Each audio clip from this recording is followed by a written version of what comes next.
Chelsea Football Club, Man United have inquired about the conditions for Nicolas Jackson, and we are obliged by telling them what they need to do. Furthermore, Atletico Madrid, Bayern Munich and a number of Premier League clubs have decided that Renato Veiga is going to be their new individual that is going to bring us pure profit left, right and centre. But Chelsea have set a fee of 40 million euros. We're going to talk about it because one of those clubs have officially started talks. And finally, Malo Gusto. A lot of people have really criticised this guy this year.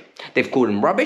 They said he's not good enough. They said sell him. And now Bayern Munich want him, and it's caused a meltdown. It's caused an absolute meltdown. We're going to talk about it. We're going to analyse the player. We're going to see whether he should go to Bayern Munich, whether we should cash in. But before we get started, number one, hit that like button because it's free of charge. It's you being a nice person. It's your good deed for the day. And you're helping me out because you clearly enjoy the content. You come back regularly, right? And secondly, if you made it this far, please subscribe. It really helps out. It enables the channel to grow and reach more people. And I really appreciate it. Let's get started. Nicolas Jackson is in a predicament right now that a lot of people are starting to defend him because he's getting disrespected. I think it's getting to the point now where I'm getting annoyed hearing the narrative around Nicolas Jackson because it's unfair and it's not right. People are saying he's rubbish. People are saying he's not good enough for Chelsea at all.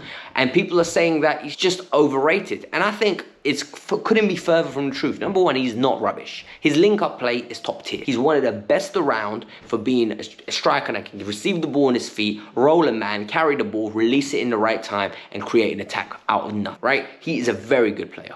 Secondly, is he not good enough for Chelsea? He's good enough to be Chelsea's second choice striker. Genuinely, if we went into the season with João Pedro and Nicolas Jackson, I would have been happy with it. But what they did was they went and got the lap and they went and got João Pedro, and now you've relegated Nicolas Jackson to third place. And the problem here is he's too good to be third choice. This is where the problem arises. And the final thing is, he is so good enough for the Premier League. There are so many clubs that would be lucky to have him. He walks into so many lineups as a starter. It is beyond ridiculous. So I think we need to start respecting him. What Fabrizio said is, Man United are looking to buy a striker. We know this, right? Man United went after Delap, couldn't secure him. Went after Gyökeres, couldn't secure him. Or now they've got Mbeumo and Cunha. They need a number 9. And this is where it gets interesting because they want Jackson. However, Chelsea have given him the conditions. We've heard it's 100 million euros. Under no circumstances is it 100 million euros. But what I do think now with Hugo Ekitike going for 95 million euros, Chelsea are going to be pushing for a fee close to that number. And anyone that wants to pay it, depends how they pay it, there will be a total package that is close to that number. So what is important according to Fabrizio is Man United sales, or Rashford is gone. Garnacho will be gone hopefully. Anthony will be gone hopefully. Meaning they come back in to get Jackson. What does this mean for Jackson though?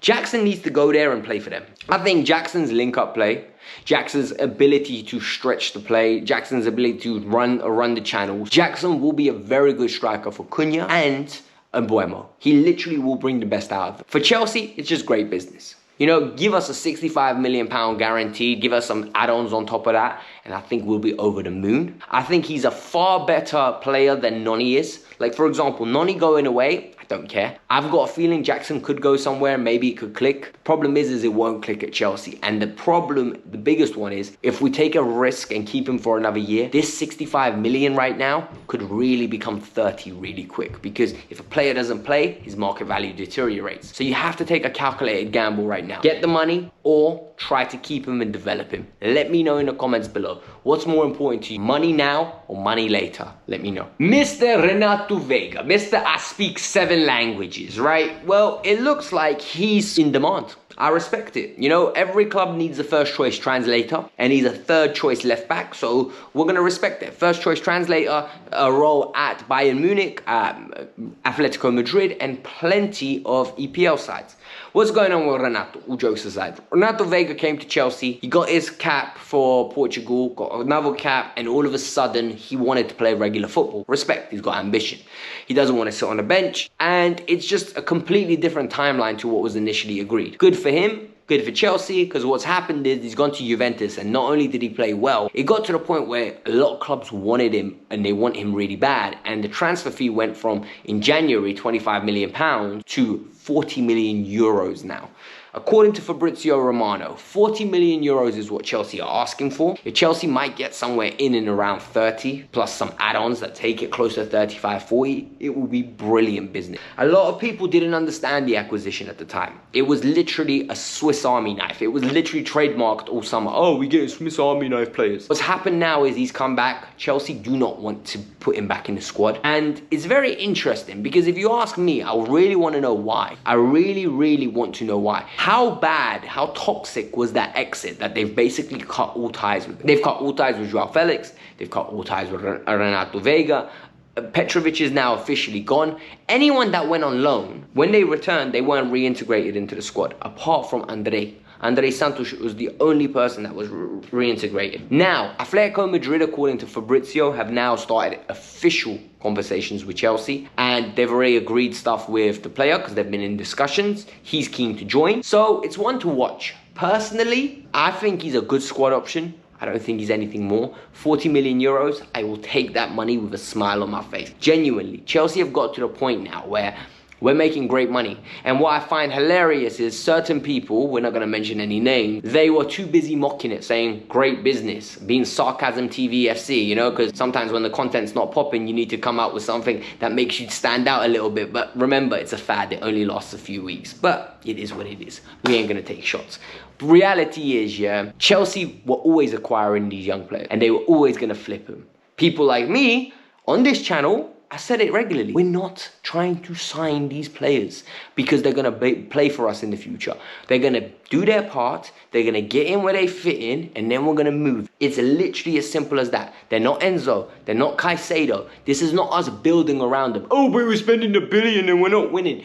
Listen, it's a business. Stamford Bridge is too small for us to generate the revenue that we need, right? It is what it is. Guys, hit the like button. And now, because we made it this far, and you should, it's really supports the channel, the final story on Malo Gusto and his move to Bayern Munich. Let's get cracking. Malo Gusto hasn't had a good second year. I'm not going to gaslight you. I'm not going to sit here and tell you he had a great one. I'm not going to sit here and tell you, oh, you don't understand football. No, that would be lying, and I don't do that on this channel. I genuinely don't need, because the reality is transparency, honesty is the way you build integrity and you build a community. Look, I really liked Malo Gusto when we signed him, and he was unbelievable, like genuinely unbelievable for Pochettino.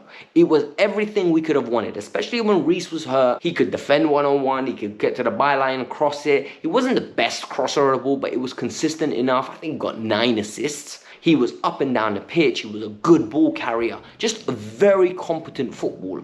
What you need from a right back. Do you know what I mean? You don't need Trent. You don't need a Ballon d'Or passing-esque player. Like someone that go, oh my God, look at that. It's 90 yards from one side of the pitch to the other. What you need is safe pair of defending hands, someone that is good on the ball, and someone that you can trust against anybody. Gusto was that guy. This year, Gusto's role really evolved. And you could see he struggled, right? We're not going to sit here and lie. What happened was, Gusto, you need to play DM. Gusto, you need to invert. Gusto, you need to go left back. Gusto, you need to play right back. Gusto, you need to play right centre back. And he never built up any consistency. So the narrative became, he's not good enough, we must sell. He's rubbish. Blows my mind how Malo Gusto's rubbish, because I don't understand it.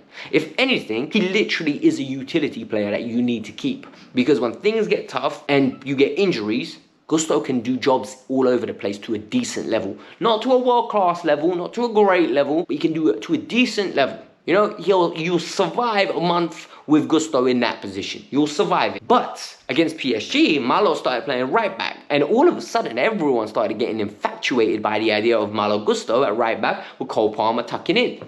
Because they remembered what he was good at. So now it's, we can't sell him. When it was, we should sell him. Well, according to the news coming out of Germany, Bayern Munich view him as a prime target. Bayern Munich believe this is the player that they want to acquire for their right back position. They're going to invest heavily. And Chelsea, obviously at the right price, will sell, but are not looking to sell. For me, the right price to sell Malo Gusto is £50 million. If someone gives me £50 million, I'd have to take a long, hard look at the fee and think about, what are we doing here, right? Do we want to move him on and promote Josh, and then Josh becomes the Swiss Army knife player where he can play right back, he can bomb forward, he can play midfield, he can play centre back? Or is Gusto good enough where you don't accept it and you just keep him? It is a very tough one. I feel like 50 million, my gut instinct says yes, but if you ask me tomorrow, I might change my mind. Genuinely, because I really like the player, man. The guy looks like somebody I could chill with. Genuinely, he just looks like a really nice person. He comes across like a key member of the team as well. He also, and I think the most underrated part of all of this, he's a good bloody footballer, man. It is what it is, though. Listen, hit the like button, subscribe to the channel, let me know your thoughts. Peace out, I'm out, have a lovely day.